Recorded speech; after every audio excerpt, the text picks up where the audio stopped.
Hello, আসসালামু আলাইকুম। আবার চলে আসলাম পাইথন সিরিজ নিয়ে। পাইথন সিরিজের আজকের লেসনে আমরা কম্প্যারিজন অপারেটর সম্পর্কে শিখব। কম্প্যারিজন অপারেটর কম্প্যারিজন অপারেটর কি জিনিস এবং এখানে কি কি সিম্বল ব্যবহার হয় এগুলো আমরা বিষয় জানবো। সো কম্প্যারিজন অপারেটর অ্যাকচুয়ালি হলো যে আমরা যে ইকুয়াল ইকুয়াল সমান সমান বা বড় কিংবা ছোট, লেস দেন, গ্রেটার দেন, এইগুলো সম্পর্কে শিখেছিলাম। এইগুলো সবই কম্প্যারিজন অপারেটরের ভিতরে পড়ে। তো আমি যদি একটু প্রথমে দেখি, আমি বললাম যে ইকুয়াল ইকুয়াল।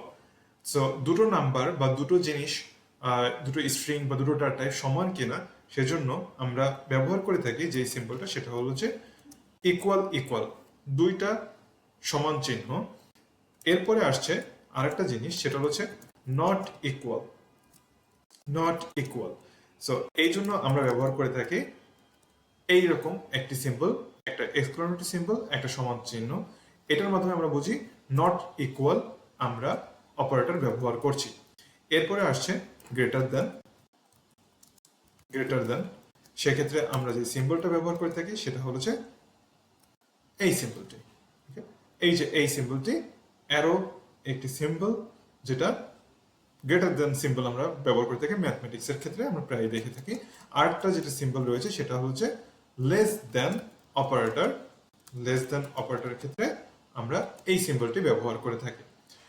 তাছাড়াও আরো রয়েছে, সেটা হচ্ছে greater than, greater than or equal to, or equal to.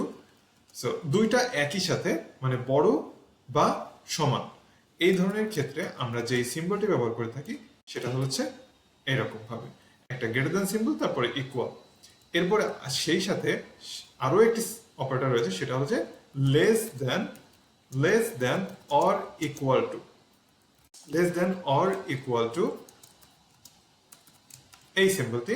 সেই ক্ষেত্রে আমরা যেভাবে অপারেটরটি ব্যবহার করে থাকি সেটা হলো লেস দ্যান সিম্বল এবং তারপরে সমান চিহ্ন। তো আমরা মোটামুটি থিওরিটা জেনে নিলাম, তাহলে একটু প্র্যাকটিক্যালি দেখে নিই কিভাবে ব্যবহার হবে। তো আমি দুটো নাম্বার নিচ্ছি। আমি বললাম নাম 1 ইকুয়ালস টু 5 এবং নাম 2 ইকুয়ালস টু 6। ওকে, আমি দুটো নাম্বার নিয়েছি। এখন আমি প্রত্যেকটা অপারেটর জাস্ট আমি একটু প্রিন্ট করে দেখি যে সেগুলো কি ধরনের কম্প্যারিজন করতে পারে। আচ্ছা, সো প্রিন্ট নাম 1। আমি যদি প্রথমটা দেখি যে সমান কিনা, দুইটা নাম্বার সমান কিনা, অবশ্যই সমান নয়। আমরা খালি চোখে দেখতে পাচ্ছি 5 এবং 6 কখনোই সমান নয়, কিন্তু আমরা যদি কম্প্যারিজন অপারেটর দিয়ে চেক করি তাহলে আমরা আরো ভেরিফাই করতে পারবো ভালো করে। তো প্রিন্ট করে দেখি, ঠিক আছে।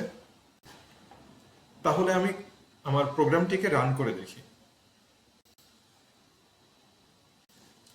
এই যে আউটপুটে ফলস চলে এসেছে। তার কারণ হচ্ছে দুটো নাম্বার তো অ্যাকচুয়ালি সমান নয়, তাহলে আমাকে একটি বুলিয়ান ভ্যালু রিটার্ন করেছে। বুলিয়ানের ক্ষেত্রে আমরা শিখেছিলাম ট্রু এবং ফলস, তো সেরকম একটা বুলিয়ান ভ্যালু আমাকে রিটার্ন করেছে, সেটি হলো ফলস।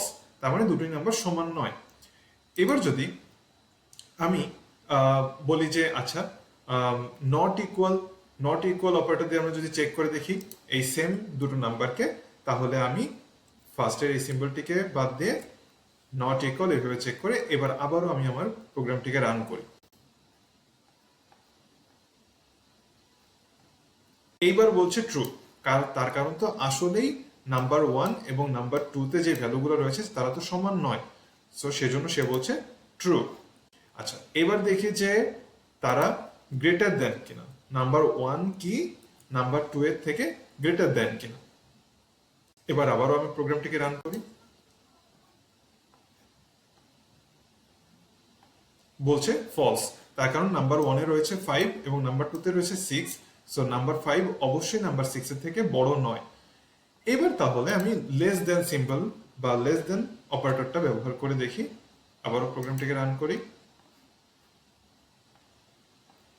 এবার বলছে ট্রু।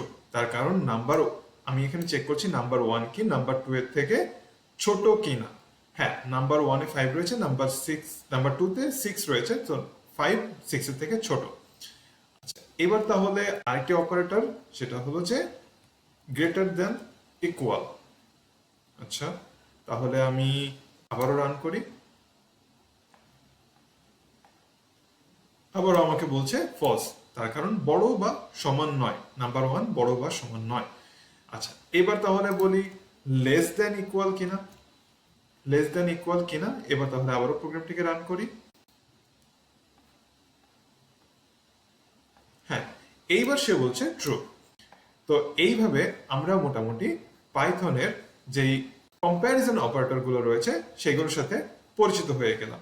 ইকুয়াল, নট ইকুয়াল, দুটো আমরা কিন্তু দুটো ডাটা টাইপের ভিতরে আমরা এইভাবে কম্প্যারিজন করতে পারি এই অপারেটর গুলো ব্যবহার করে, কম্প্যারিজন অপারেটর গুলো ব্যবহার করে যে কোনো দুটো ডাটা টাইপের ভিতরে আমরা এইভাবে কম্পেয়ার করতে পারি।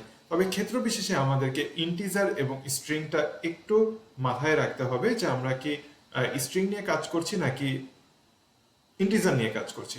আমরা যখন চেক করব তখন আমরা দুটো ডাটা টাইপকে সেম রেখে তারপর চেক করব। আশা করি তোমরা সবাই কম্প্যারিজন অপারেটর সম্পর্কে বুঝে গিয়েছো। তাহলে আমরা আবারও দেখা হবে, আমাদের সাথে আবারও দেখা হবে পরবর্তী নেক্সট ভিডিওতে। তাহলে তোমাদের সাথে আবারও দেখা হবে নেক্সট ভিডিওতে আরেকটি লেসন নিয়ে। ধন্যবাদ সবাইকে।